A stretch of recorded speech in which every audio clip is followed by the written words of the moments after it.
In 1920, Mamie Smith recorded a song called Crazy Blues. And Roddy and I will do this for you later on. But in Crazy Blues, Mamie Smith says at the end of the song, I want to be like a Chinaman. Go and get me some hop. I'm going to get myself a gun and shoot myself a cop. Lord, I got the crazy blues.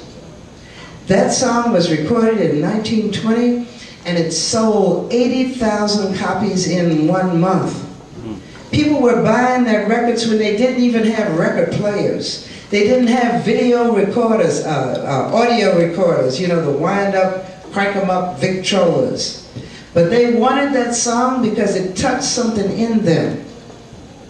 Blues is a forerunner of rap.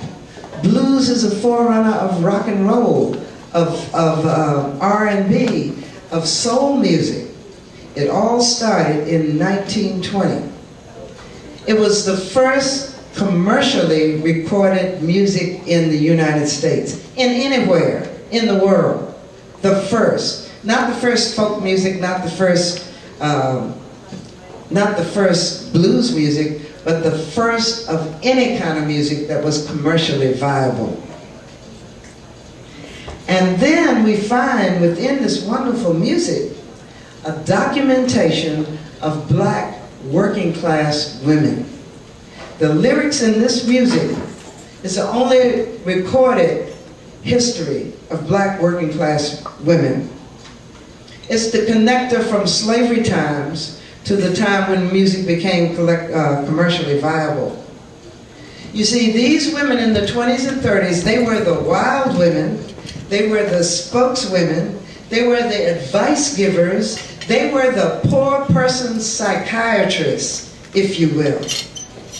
They were the role models, they were the people who found humor in the pain of day-to-day struggle.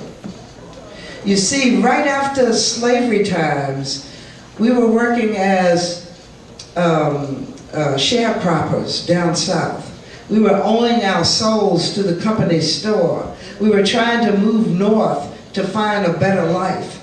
And within the blues lyric, we understand all of those things that were happening. So you're going to find that we don't have footage that goes back to 1920. But we will see some of what these women were about, their spirits, their dignity, their wit, their charm. Also, you will see what they gave to the music musically. They learned how to syncopate. They learned how to growl. They would choose their phrases. They would improvise. They would do anything to put over a song and to make you feel it deep down within you. So tonight, we're going to start with Alberta Hunter. Alberta Hunter, this was recorded in 1988, but mind you now, she was singing back in the 1920s. She was the one who first wrote Bessie Smith's first hit, Downhearted Blues. But in this clip, Alberta Hunter is actually 87 years old.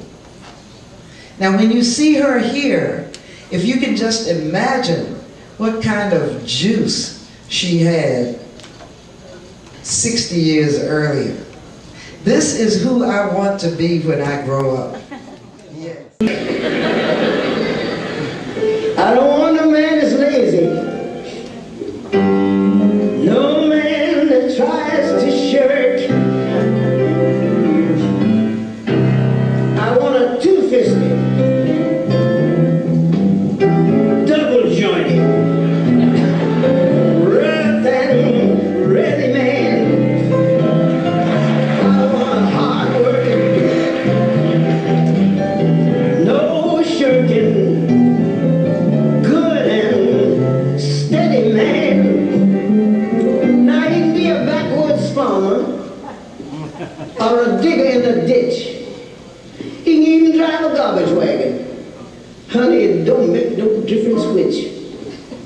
Long as he's a two-fisted